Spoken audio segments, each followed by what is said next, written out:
बच्चों, आज हम एक इम्पोर्टेंट टॉपिक पढ़ने जा रहे हैं, 3D ज्योमेट्री। 3D ज्योमेट्री का भी एक इम्पोर्टेंट टॉपिक है बेटा, डायरेक्शन कोसाइन और डायरेक्शन रेशो। किसी दिए गए पॉइंट का या किसी दिए गए लाइन का डायरेक्शन रेशो या डायरेक्शन कोसाइन कैसे निकालना आज हम सीखेंगे।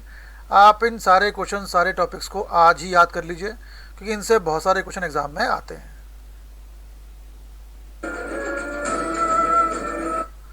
आइए शुरू करते हैं। सपोज आपको एक पॉइंट दिया हुआ बेटा, जिसके कोऑर्डिनेट्स हैं ए, बी और सी। एक्स कोऑर्डिनेट ए है, वाई कोऑर्डिनेट बी है, जेड कोऑर्डिनेट सी है। तो ये जो कोऑर्डिनेट्स है बेटा, ये जो पॉइंट्स के कोऑर्डिनेट हैं, इन्हीं को उस पर्टिकुलर पॉइंट का डायरेक्शन रेशो कहा जाता है। मतलब अगर कोई पॉइंट है ए जिसका कोऑर्डिनेट है ए बी सी, तो ए बी सी ही उस पॉइंट के डायरेक्शन रेशो कहे जाएंगे। एक नया टर्म आपने पढ़ा हुआ है वेक्टर में, डायरेक्शन कोसाइन। अगर डायरेक्शन रेशो के हर एक कंपोनेंट को, ए बी सी को, तीनों को, इन तीनों के ही स्क्वायर के सम के अंदर, रूट के अंदर रख के डिवाइड कर दें, A upon root A square plus B square plus C square, B को भी डिवाइड करो, root A square plus B square plus C square, C को भी डिवाइड करो, root A square plus B square plus C square. मतलब A B C direction ratio थे, A को भी डिवाइड कर दिया हमने A square plus B square plus C square, तीनों के सम से रूट के अंदर। बी को भी डिवाइड कर दिया, तीनों का स्क्वायर का सम रूट के अंदर। सी को भी डिवाइड कर दिया, तीनों का स्क्वायर का सम रूट के अंदर। तो ये हमें जो चीज़ मिलती है बेटा, जिसमें न्यूमरेटर में ए है, डिनोमीटर में root A square plus B square plus C square है, न्यूमरेटर में बी है, डिनोमीटर में root A square plus B square plus C square है, न्यूमरेटर में सी है, डिनोमीटर में ये है। ये चीज़ कही जाती है डायरेक्शन कोसाइंस। जो पॉइंट दिए रहते हैं उसके कोऑर्डिनेट डायरेक्शन रेशो होते हैं, और अगर तीनों डायरेक्शन रेशो उसको डिवाइड करते हैं root A square plus B square plus C square से, ये होता है डायरेक्शन कोसाइन। इतना सा कॉन्सेप्ट है डायरेक्शन रेशो और डायरेक्शन कोसाइन का। पहला वाला जो कंपोनेंट है इसे कॉस अल्फा बोलते हैं, सेकेंड वाले को कॉस बीटा बोलते हैं, थर्ड वाले को कॉस गामा बोलते हैं। कॉस अल्फा को ही एल बोलते हैं बेटा, कॉस बीटा को बोलते हैं एम, कॉस गामा को एन बोलते हैं। ये जो अल्फा बीटा गामा जो यूज हुई है क्या है बेटा, हमें जो पॉइंट दिया था ए बी सी, कैपिटल ए जो था ए बी सी, अगर इस पॉइंट को ओरिजिन से मिलाएं तो जो ओरिजिन से उस पॉइंट को जोड़ने वाली लाइन एक्स एक्सिस से जो एंगल बनाती है वो अल्फा है, ये ओ ए लाइन वाई एक्सिस से जो एंगल बनाती है वो बीटा है, और जो ये ही ओ ए लाइन जेड एक्सिस से एंगल बनाती है दैट इज गामा। तो अभी तक क्या बताया मैंने आपको, अगर कोई एक पॉइंट दिया है ए बी सी, तो ए बी सी ही डायरेक्शन रेशो कहे जाते हैं। अगर तीनों को रूट के अंदर A square plus B square plus C square divide कर दें तो ये जो चीज़ मिलती है ये डायरेक्शन कोसाइन हो जाती है। पहले वाले को कॉस अल्फा बोलते हैं, किसको, इसको A upon root A square plus B square plus C square को कॉस अल्फा बोलते हैं, इसको कॉस बीटा बोलते हैं, इसको कॉस गामा बोलते हैं, कॉस गामा। कॉस अल्फा को एल भी बोलते हैं बेटा, कॉस बीटा को एम भी बोलते हैं, कॉस गामा को एन भी बोलते हैं। So simple. तो जैसे मैंने बताया, एल बोलते हैं कॉस अल्फा को, एम बोलते हैं कॉस बीटा को, एन बोलते हैं कॉस गामा को। और एक इंपॉर्टेंट रिलेशन है जो आपको याद रखना है, वो ये है कि L square plus M square plus N square 1 होता है। L square plus M square plus N square 1 मान लें, या हम एल की जगह रख दें कॉस अल्फा, तो कॉस स्क्वायर अल्फा, एम की जगह कॉस स्क्वायर बीटा, एम की जगह कॉस बीटा, तो जो कि एम स्क्वायर है कॉस का बीटा हो जाएगा, एन हो जाएगा cos gamma, cos gamma equal to 1। तो ये बहुत इंपॉर्टेंट रिलेशन है बेटा। क्या L square plus M square plus N square 1 होता है, या इसी को कहें तो cos square alpha plus cos square beta plus cos gamma 1 होता है। अगर कोई पॉइंट दिया है ए बी सी, रिपीट कर रहा हूं मैं, अगर कोई पॉइंट ए बी सी दिया हो, किसी पॉइंट के कोऑर्डिनेट दिए हो, तो वो कोऑर्डिनेट डायरेक्शन रेशो को जाते हैं। डायरेक्शन कोसाइन हमें रूट के अंदर तीनों का स्क्वायर का सम डिवाइड करने से हमें डायरेक्शन कोसाइन मिलते हैं। इनको cos alpha cos beta cos gamma बोलते हैं, इन्हीं को एल एम एन बोलते हैं बेटा। और इंपॉर्टेंट रिलेशन क्या है, ये रिलेशन ये है, L square plus M square plus N square, ये होता है 1। आपको याद हो गया होगा। तो अगर A B C direction ratio है तो A upon root A square plus B square plus C square, B upon root A square plus B square plus C square, C upon this, ये कहे जाते हैं डायरेक्शन कोसाइन। इनको बोलते हैं L M N. और रिलेशन क्या है बेटा, L square plus M square plus N square equal to 1। कहीं कहीं इस रिलेशन को ऐसे यूज़ करते हैं, और कहीं कहीं हम cos alpha cos beta cos gamma के टर्म में यूज़ करते हैं। यानी हम L square plus M square plus N square equal to 1 ना लिख के cos square alpha plus cos square beta plus cos square gamma equal to 1 लिखते हैं। जहाँ भी एंगल की बात होगी हमें ये चीज़ यूज़ करनी होगी। देखिए सिमिलरली, अगर एक पॉइंट, जैसे मैंने क्या बोला, अगर एक पॉइंट दिया है x1 y1 z1, तो x1 y1 z1 ही इस पॉइंट के डायरेक्शन रेशियो कहे जाते हैं। अब सपोज हमें किसी लाइन के डायरेक्शन रेशियो निकालना है बेटा, एक ऐसी लाइन जिसका एक and point x1 y1 z1 हो और दूसरा and point x2 y2 z2 हो, तो उस पर्टिकुलर लाइन के डायरेक्शन रेशियो क्या होंगे, हम बाद वाले पॉइंट में से पहले वाले पॉइंट माइनस कर देते हैं। कैसे, पहले वाले का x1 है, दूसरे वाले का x2 है, तो last minus first, x2 minus x1 दोनों के x का डिफरेंस, y2 माइनस y1 दोनों के y का डिफरेंस और दोनों के z का डिफरेंस। हम इसको एक अलग तरीके से भी लिख सकते हैं, पर कन्वीनियंट बेटा ये है। तो अगर x1 y1 z1 x2 y2 z2 दो एक लाइन के दो एंड पॉइंट्स के डायरेक्शन रेशियो है, तो x2 minus x1 y2 minus y1 z2 minus z1 line उस पर्टिकुलर लाइन के डायरेक्शन रेशियो होते हैं। अभी इसको नहीं पढ़ेंगे बेटा। चलो अब आते हैं एक्सरसाइज पर। देखो इंपॉर्टेंट क्वेश्चन है, अगर एक लाइन एक्स एक्सिस से 90 डिग्री, वाई एक्सिस से 135 डिग्री और जेड एक्सिस से 45 डिग्री एंगल बनाती हो तो डायरेक्शन कोसाइन क्या होंगे। मैंने बताया था अभी कि अगर कोई लाइन एक्स एक्सिस से अल्फा एंगल बनाए, वाई एक्सिस पर बीटा एंगल बनाए, जेड एक्सिस पर गामा एंगल बनाए, तो कॉस अल्फा, कॉस बीटा और कॉस गामा होते हैं डायरेक्शन कोसाइन।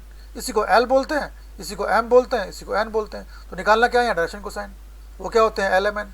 एल क्या होता है कॉस अल्फा, अल्फा क्या है वो एंगल जो लाइन एक्स एक्सिस से बना रही है 90 डिग्री, तो कॉस अल्फा हो गया कॉस 90 जीरो हो गया। एम क्या होता है cos beta, beta means angle Y axis वाला कौन सा है 135, कॉस 135 को लिखा cos 180 degree minus 45, cos 180 minus theta is minus cos theta, minus 45 और कॉस 45 1/√2 तो हो गया माइनस 1/√2। सिमिलरली एन क्या हो गया कॉस गामा, कॉस गामा यानी कॉस 45 1/√2। तो हमने एल निकाल दिया कॉस अल्फा, एम निकाल दिया कॉस बीटा, एन निकाल दिया कॉस गामा। अल्फा है 90 डिग्री, बीटा 135, यह हो गए आपके डायरेक्शन कोसाइन हो गए। आपको केवल cos alpha, cos beta, cos gamma निकालना था। नेक्स्ट आओ बेटा, बहुत इंपॉर्टेंट क्वेश्चन है, find the direction cosine. Direction cosine निकालना है कैसा, which makes of A line which makes equal angle with the coordinate axis. एक ऐसी लाइन है जो एक्स एक्सिस से जितना एंगल बनाती है उतना ही वाई एक्सिस से एंगल बनाती है, उतना ही जेड एक्सिस से एंगल बनाती है। विच मेक इक्वल एंगल मतलब तीनों एंगल सेम है। वैसे तो एक्स एक्सिस से एंगल अल्फा होता है, वाई एक्सिस से बीटा होता है, जेड से गामा होता है, और रिलेशन क्या होती है cos square alpha plus cos square beta plus cos square gamma equal to 1 होती है। या हम इसको ये भी लिखते हैं L square plus M square plus N square equal to 1। पर यहाँ कंडीशन थोड़ी सी अलग है बेटा, एक लाइन इक्वल एंगल बना रही है, मतलब जितना एंगल एक्स एक्सिस से है उतना ही वाई एक्सिस से, उतना जेड एक्सिस से है, तो कोई बात नहीं, हम alpha equal to beta equal to gamma ले लेंगे। तो हमने क्या बोला, हमने क्या लिख दिया, हमने मान दिया कि तीनों ही एक्सिस से एंगल अल्फा बनाती है। तो डायरेक्शन कोसाइन क्या हो गए कॉस अल्फा कॉस बीटा, क्योंकि एंगल सेम है तो एक्स एक्सिस से एंगल है, एंगल अल्फा है तो वाई एक्सिस से एंगल भी अल्फा हुआ, जेड एक्सिस से भी एंगल अल्फा हो जाएगा। तीनों एक्सिस से अल्फा एंगल बना रही है। ये हो गया एल, ये हो गया एम, ये हो गया एन। तो एल हो गया कॉस अल्फा, एम हो गया कॉस अल्फा और एन भी हो गया कॉस अल्फा। रिलेशन क्या है बेटा L square plus M square plus N square equal to 1। L क्या होता है कॉस अल्फा, स्क्वायर था तो स्क्वायर लगा, एन क्या है cos alpha cos square alpha, N square यानी कॉस स्क्वायर अल्फा, तो 3 कॉस स्क्वायर 1 हो गया, कॉस स्क्वायर अल्फा हो गया 1/3। तो कॉस अल्फा कितना हो गया रूट लिया हमने प्लस माइनस 1/√3। तो क्या था डायरेक्शन कोसाइन, वैसे तो cos alpha cos beta cos gamma होते हैं, पर इस केस में चूंकि तीनों एंगल इक्वल हैं तो डायरेक्शन कोसाइन क्या हुआ cos alpha cos alpha cos alpha. Cos alpha क्या है प्लस माइनस 1/√3, फिर कॉस अल्फा क्या है प्लस माइनस 1/√3, कॉस गामा क्या है वो भी प्लस माइनस 1/√3। तो हमें इस क्वेश्चन में क्या दिया हुआ था कि एक लाइन तीनों एक्सिस से सेम एंगल बना रही है, हमने मान लिया वो तीनों एक्सिस से अल्फा एंगल बना रही है। तो एल क्या होता है कॉस अल्फा, एम क्या होता है कॉस बीटा, यहाँ अल्फा एंगल लिया, एंगल सेम है, एन होता है कॉस गामा, यहाँ भी अल्फा लिया। अब रिलेशन लगा दिया हमने L square plus M square plus N square equal to 1, cos alpha आ गया प्लस माइनस 1/√3। तो डायरेक्शन कोसाइन क्या होते हैं cos alpha cos beta cos gamma, परंतु यहाँ कॉस बीटा भी कॉस अल्फा ही है, कॉस गामा भी कॉस अल्फा ही है। तो क्या हुआ डायरेक्शन कोसाइन ये आ गया plus minus 1/√3 plus minus 1/√3 plus minus 1/√3। बहुत ही इंपॉर्टेंट क्वेश्चन है बेटा, इसको बार बार देखिए। अब 3 पॉइंट दिए हुए ए बी सी कोलन, ऐसा ही एक क्वेश्चन वेक्टर में भी था पर वो थोड़ा लेंदी था बेटा। 3D में थोड़ा इजी होता है। 3 पॉइंट दिए हुए हैं 2 3 4 -1 -2 1 और 5 8 7, तीनों को कोऑर्डिनेट प्रूव करना है। कैसे करेंगे बेटा, 3 पॉइंट दिए हुए हैं, एक को ए एज्यूम कर लिया, एक को बी एज्यूम कर लिया, एक को सी एज्यूम कर लिया। पहले ए बी के डायरेक्शन रेशियो निकाले। कैसे निकाले, ए ये है बी ये है, एक्स लो पकड़ो अभी, लास्ट वाले का एक्स माइनस टू वाले का एक्स, -1 बीच में माइनस आ गया, 2 आ गया। वाई पकड़ो, सेकंड वाले का -2, फर्स्ट वाले का 3 है ना, फर्स्ट वाले का वाई वाला सेकंड वाले का वाई वाला है -2, फर्स्ट वाले का वाई वाला है 3, तो -2 -3। फिर जेड वाले पे आओ, 1 -4। ठीक है, क्या किया हमने, सेकंड माइनस लास्ट किया।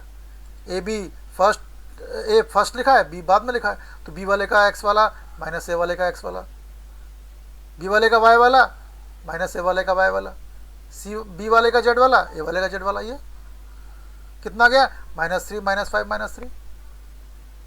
एक कम करो, रेशो क्या है, -3 -5 -3, चूंकि डायरेक्शन रेशो है बेटा, रेशो है। अगर कोई एक ऐसा नंबर हो जो तीनों को डिवाइड कर रहा हो तो डिवाइड कर दो, इजी हो जाएगा। अब देखो तीनों ही माइनस में है, -3 -5 -3, तीनों को डिवाइड कर दो माइनस से, तो कितना आ जाएगा, ये जाएगा 3 5 3, मतलब डायरेक्शन रेशो क्या हो गए, 3 5 3 हो गए। हमने क्या किया, तीनों को -1 से डिवाइड कर दिया। क्योंकि डिवाइड किया, ईजी पड़ जाएगा बेटा। जितने माइनस टर्म रहेंगे उतना ज़्यादा दिक्कत बढ़ेगी। अभी हमने ए बी के डायरेक्शन रेशो निकाले थे, अब निकालो बी सी के डायरेक्शन रेशो। वैसे ही बी लिखा है पहले, सी लिखा है बाद में, तो सी वाले का एक्स माइनस बी वाले का एक्स, 5 फिर माइनस बी माइनस में है तो -1, फिर वाई वाला 8 -2 7 -1, कितना है बेटा 6 10 6 आ गया। अभी देखो हमने फर्स्ट वाले के डायरेक्शन रेशो क्या निकाले थे, 3 5 3, हमने तीनों को माइनस डिवाइड किया था बेटा, यहाँ क्या आया 6 10 6। फिर देखो अगर कोई ऐसा नंबर है क्या जो तीनों को डिवाइड करता है, 2 को डिवाइड करता है, डिवाइडिंग इच बाय 2, तो ये हो गया 2 3 6 2 है 10। हमने क्या किया, रेशो निकाला और फिर देखा कि ऐसा नंबर एक 2 नंबर ऐसा है जो तीनों को डिवाइड कर रहा है, डिवाइड कर दिया, तो क्या डायरेक्शन रेशो क्या हो गए 3 5 3। देखो ए बी के डायरेक्शन रेशो भी 3 5 3, बी सी के डायरेक्शन रेशो भी 3 5 3, ए बी और बी सी के डायरेक्शन रेशो सेम आ गए, सेम आ गए, मतलब पॉइंट हो गए कोलिनियर। कितना इजी है, हमने ए बी के डायरेक्शन रेशो निकाले, second minus first second minus first second minus first, B C का डायरेक्शन रेशो निकाले, second minus first second minus first second minus first.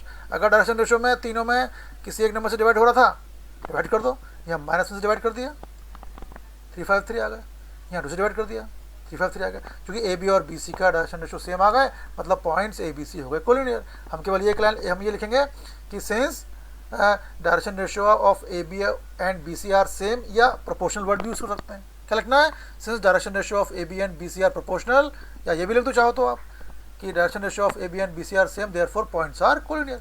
आप ए बी के डायरेक्शन रेशो निकालो और बी सी के निकालो, दोनों सेम आ गए तो हो गए कोलिनियर। कितना ईजी है बेटा, और ये क्वेश्चन एग्जाम में बार बार पूछा ही जाता है बेटा। अब देखो इसमें बोल रहा है ट्राइंगल की 3 वर्टेक्स दी हैं और डायरेक्शन क्वेश्चन निकालना है। अभी मैंने बताया था आपको, अगर ए बी सी कोई पॉइंट है तो ये होता है डायरेक्शन रेशो, और अगर ए के नीचे हम कर दें √a² plus b² plus c², b upon √a² plus b² plus c², है ना, तीनों का स्क्वायर का सम रूट के अंदर करके डिवाइड कर दें तो ये होता है डायरेक्शन कोसाइन। तो हमें तीनों साइड के निकालने हैं डायरेक्शन कोसाइन, पहले तीनों साइड के डायरेक्शन रेशो निकाल लो। पहले ए बी के डायरेक्शन रेशो निकालें, लास्ट माइनस फर्स्ट -1 -3 1 -5 2 -4, यह डायरेक्शन रेशो। फिर तीनों के इसका स्क्वायर इसका स्क्वायर इसका स्क्वायर रूट के अंदर करके तीनों से डिवाइड कर दिया, ये हो गया डायरेक्शन रेशो। एक काम और कर सकते थे बेटा, यहाँ हम थोड़ा सिंप्लीफाई भी कर सकते थे, जैसे मैंने पिछले क्वेश्चन में किया था। क्या कोई ऐसा कोई नंबर है जो तीनों को डिवाइड करता है, तो अगर -2 से डिवाइड करते हैं तो एक काम हो जाएगा, थोड़ा इजी भी हो जाएगा और माइनस भी कम हो जाएंगे, ये होगा डायरेक्शन रेशो। अब डायरेक्शन क्वेश्चन के लिए क्या करो, तीनों के रूट का स्क्वायर निकाल के डिवाइड कर दो, रूट का स्क्वायर सम के बाद 2 का स्क्वायर प्लस 2 का स्क्वायर -3 का स्क्वायर। सेकंड वाले में वैसे करो, रूट के अंदर पहले का स्क्वायर प्लस दूसरे का स्क्वायर प्लस तीसरे का स्क्वायर। तीसरे वाले के अंदर भी ऐसे कर दो, -3 के अंदर अपॉन में 2 का स्क्वायर प्लस 2 का स्क्वायर -3 का स्क्वायर। ये होगा ए बी के डायरेक्शन रेशो, ए बी के डायरेक्शन रेशो 2 2 -3, डायरेक्शन क्वेश्चन ये होगा। सिमिलरली बी सी के लिए पहले बी सी के डायरेक्शन रेशो निकालो, second minus first second minus first second minus first, कितना गया -4 -6 -4। अरे भाई एक टर्म ऐसा है -2 जो तीनों को डिवाइड कर रहा है, डिवाइड करो -2 से, 2 3 2 हो गया। अब निकालो डायरेक्शन रेशो, तो डायरेक्शन रेशो तो ये हो गया। अब निकालो डायरेक्शन कोसाइन, तीनों के रूट का स्क्वायर, तीनों के स्क्वायर का सम रूट के अंदर, 2 का स्क्वायर 3 का स्क्वायर 2 का स्क्वायर, सेकंड वाले के नीचे भी आई 2 का स्क्वायर प्लस 3 का स्क्वायर प्लस 2 का स्क्वायर। थर्ड वाले का भी यही 2 का अपॉन नीचे 2 का स्क्वायर, ये होगा डायरेक्शन कोसाइन। कितना ईजी है बेटा, पहले तीनों साइड्स के डायरेक्शन रेशो निकालो और फिर डिवाइड कर दो रूट के अंदर स्क्वायर के सम से, डायरेक्शन कोसाइन निकलता है। बिल्कुल ईजी बात है बेटा। इन सारे क्वेश्चंस को बेटा आज ही आप याद करो, क्योंकि एग्जाम में इनका आना लगभग निश्चित ही है। अब देखो ऐसा क्वेश्चन भी कभी कभी बेटा एग्जाम में आता है, cos two alpha cos two beta cos two gamma की वैल्यू निकालो। अब देखो cos alpha cos beta cos gamma में एक रिलेशन हमने पढ़ा हुआ है, cos square alpha plus cos square beta plus cos gamma equal to 1। हम इसके लेफ्ट साइड को, इस चीज़ को हम इसमें कर देंगे कन्वर्ट। कैसे करेंगे बेटा, हम जानते हैं कि cos square alpha plus cos beta plus cos gamma 1 होता है। चलो हमें वैल्यू निकालनी है इसकी, cos two alpha plus cos two beta plus cos two gamma. Cos two alpha आप जानते हो बेटा, आपने पढ़ा है कॉस टू थीटा के कई फॉर्मूले होते हैं, cos square theta minus sine square theta, एक होता है 1 माइनस 2 साइन स्क्वायर थीटा, और एक होता है 2 कॉस स्क्वायर थीटा माइनस 1। यही फॉर्मूला हमने यूज़ किया। कॉस टू थीटा होता है 2 कॉस थीटा माइनस 1, तो कॉस टू अल्फा हो गया 2 cos square alpha minus 1, cos two beta हो गया 2 cos square beta minus 1, cos two gamma हो गया 2 cos square gamma minus 1। 3 portion है, एक पोर्शन में 2 cos square alpha minus 1, second portion में 2 cos square alpha 2 cos square beta minus 1, third में ये है। तो आप कॉस स्क्वायर अल्फा वाले कॉस स्क्वायर बीटा वाले कॉस वाले पोर्शन को अलग कर दिया हमने, 2 cos square alpha 2 cos square beta 2 cos square gamma, 3 से 2 निकाल दिया बेटा। और ये minus one minus 1 minus 1 minus 3 हो गया। तो ये जो 2 के अंदर है ये क्या हो गया, cos square alpha cos square beta cos gamma, ये तो 1 हो गया। क्यों, ये होता है 1, cos square alpha plus cos square beta plus cos gamma is 1, तो कितना हो गया 2 इंटू 1 माइनस 3। ठीक, तो बेटा आज मैंने आपको डायरेक्शन रेशियो और डायरेक्शन कोसाइन के कुछ क्वेश्चन बताए। इन सारे क्वेश्चंस को आज ही याद कर लीजिए बेटा। ये क्वेश्चन, इस पर बेस्ड क्वेश्चन एग्जाम में आते हैं। आप इन क्वेश्चंस को एक बार लिख के देख लीजिए, क्योंकि इनसे क्वेश्चन आना निश्चित है बेटा। जितनी आप मेहनत करोगे आपके उतने अच्छे ही मार्क्स आएंगे।